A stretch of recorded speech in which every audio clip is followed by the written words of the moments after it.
Hello, I'm Laura Milkins. I'm a nationally recognized interdisciplinary artist living in Tucson, Arizona. I am going in search of the Great America. This is a project traveling to each state in the Union, asking people to define their Great America, past, present, and future. Given COVID-19, I will be traveling virtually to the biggest city and small town in each state, asking librarians to nominate someone in their community to be on a podcast to talk about their vision of a great America. There are 5 questions to each podcast. Where did you grow up and what was it like? Was there a time in history you felt America was great and why? What's great about now for you? What's your great future look like? And who are we when we are our best? The last question is really the heart of this project. In these fraught times, with grief, both personal and national, losses, I think it's a time we're all thinking about personal identity as well as national identity. What kind of world do we want to live in? What kind of country do we want to have? So I'm asking people to envision a world they'd like to live in. It gives me hope to do this. When Trump said, "Make America great again," all I could think was, for who? What great America? I really want to know. What's your great America? What does that look like? So I'm going to ask people to define it, to envision, to look at what kind of country we could live in. There'll be a weekly podcast and videos of journey along the way. I'll ask local videographers to capture something about their city or town they think people like to know. And at the end, there'll be a premiere screening in Tucson of the video and audio from the journey.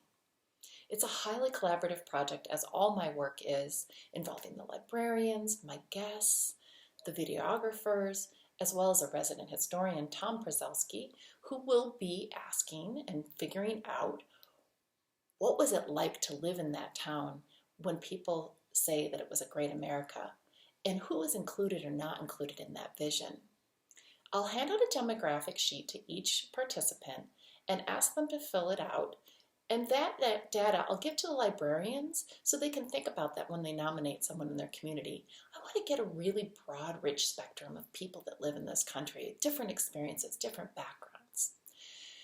I am an artist who works really collaboratively. I do online, interactive, community-involved projects. I don't do staged performances. I do journeys. So my last one was the depression session. It was a radio show and podcast asking people to define their depression and talk about it and the things that help them through it. I also did walking home stories, where I walked from my house in Tucson to my mom's house in Grand Rapids, Michigan with a live webcam, asking people to walk with me and share stories, as well as staying in their homes. I had a Fulbright scholarship to go to Mexico City, where I did Walking Stories Mexico, walking across all of Mexico City in the company of strangers and their stories. The pandemic, H1N1, broke out throughout that journey, and I watched the whole city shut down. So I'm uniquely qualified to do online, interactive, collaborative projects in the midst of a pandemic. My work is very participatory, and for the premiere, I want to have as much of the community as possible there. I'll have a screening, I'll have listening stations set up where people can put on headphones and listen to the journey through an interactive map. They can select a location, listen to the audio, or watch the videos. The premiere night will show the screening, and then after that, those video and audio components will stay in the space. MoCA would be a great location, as well as Tucson Museum of Art or Steinfeld Warehouse, somewhere big enough to have a lot of the community come. I'll do press releases before, during, and after the journey.